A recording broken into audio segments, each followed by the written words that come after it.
এই যে তিস্তা নদী, এটা হলো গাজলডোবা ব্যারেজের এক সাইডে ভিউটা দেখাচ্ছি। এখানে জল খুবই সামান্য, এখানে সব জল আটকে দিয়েছে অন্যদিকে। এই যে জল ছাড়া হয়েছে কিছুটা, একটা গেট বোধহয় কিছু খোলা আছে।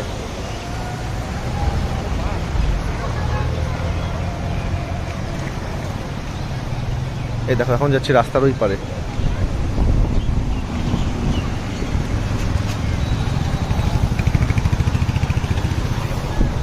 রাস্তার ওই পারে তিস্তা দেখাবো।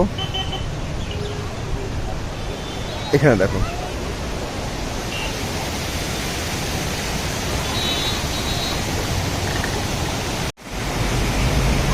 এই দেখো এখান থেকে জল ছেড়েছে, জল যাচ্ছে।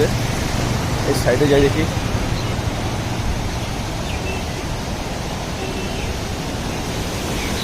বাবা, এখান থেকে অনেক জল যাচ্ছে।